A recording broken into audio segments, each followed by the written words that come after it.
Айсберг. Ако успея себе си да разбера, то значи, че Вселената съм разгадала и мога преспокойно да умра. Това, в което досега съм задълбавала, е само видимата част на айсберга, а тя е някаква нищожна част от него. Онази, другата умение, тайната, под 9 водни пласта е погребана и трябва много надълбоко да копая, за да успея да задам въпросите, чието отговори всъщност зная, защото в себе си от раждане ги нося. Ала потребността да се огледам накрая, като в криво огледало, ме кара вълчата следа да следвам, докато себе си не събера изцяло и не намеря равновесната си точка.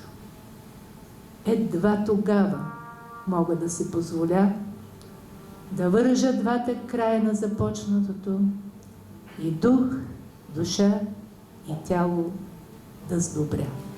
Благодаря.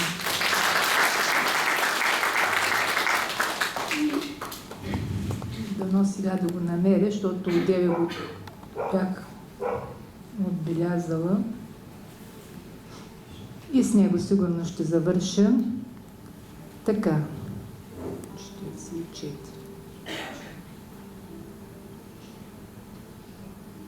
Момент.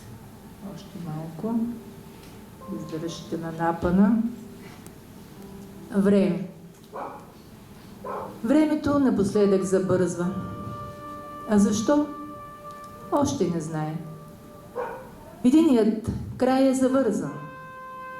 Другият зависи от маите, от техните предсказания, от смяната на полюсите, от новите очертания на географския глобус.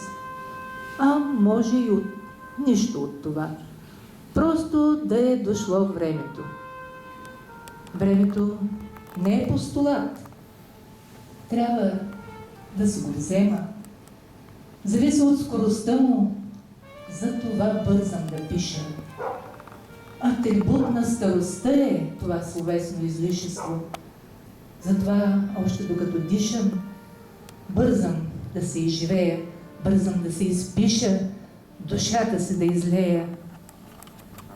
Времето напоследък забързва. Накъде? Още не знае. Единият край се изплъзва, другият е в безкрая. Благодаря ви и смятам, че това можем да приключим тази вечер.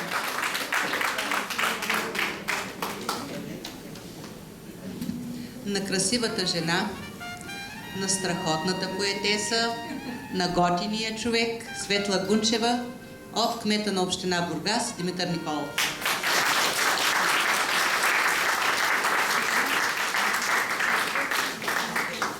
Благодаря ви. Автографи, който ви